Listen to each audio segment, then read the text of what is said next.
Баршаңызға сәлем, қымбатты менің оқырмандарым және арнамның қонақтары. Арнаға қош келдіңіздер.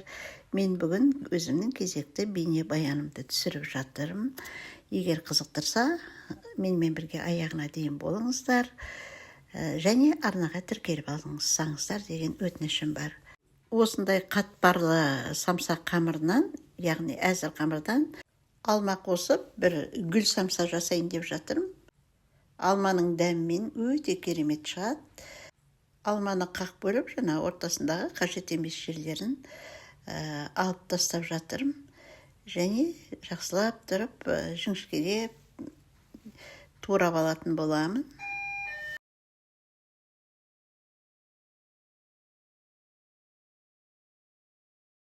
Осындай кесіп, әзір қылып алған алмаларымды микроволновкаға бір азғантай уақытқа салып алам.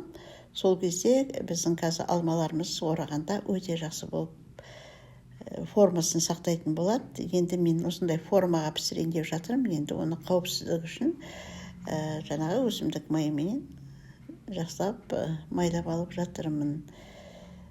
Қамырымызды жайғанда жақсы болсын деп мен әдейі осындай кішкентай түрін алдым.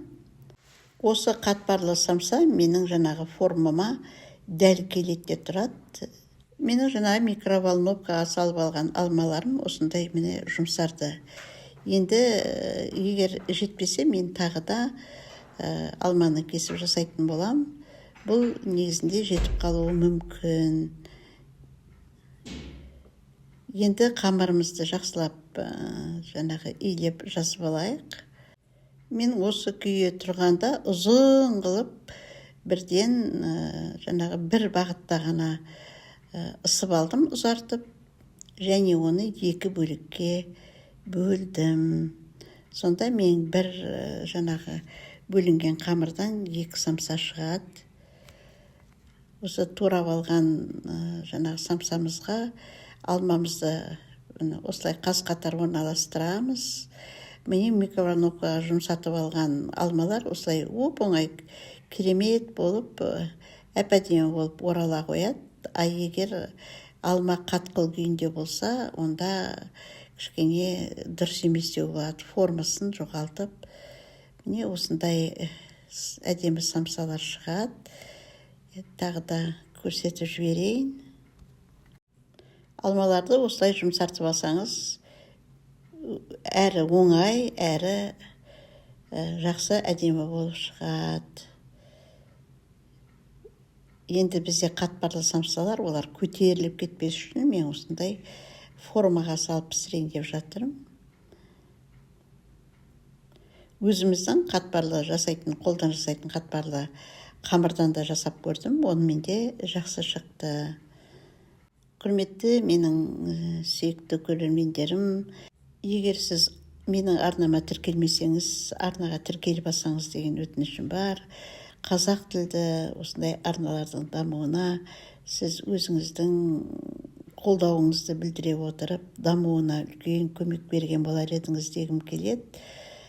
Сондықтан да арнаны қолдаңыздар дегім келеді.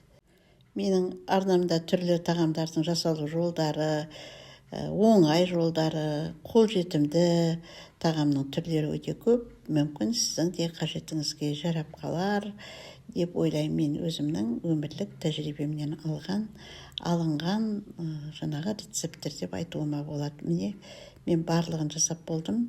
180 градуста 30-40 минут пісіріп алдым. Міне менде осындай самсалар шықты, әлі ыссы екен, маған ұстатпай жатыр.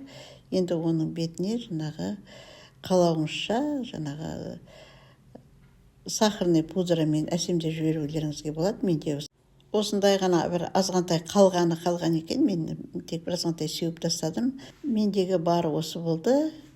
Міне осындай әдемі гүл самсалар шығады. Ұнаса лайк басыңыздар, пікір қалдырыңыздар. Арнаға тіркеліңіздер дегім келеді. Келесі кездескенше, хош, сау болыңыздар.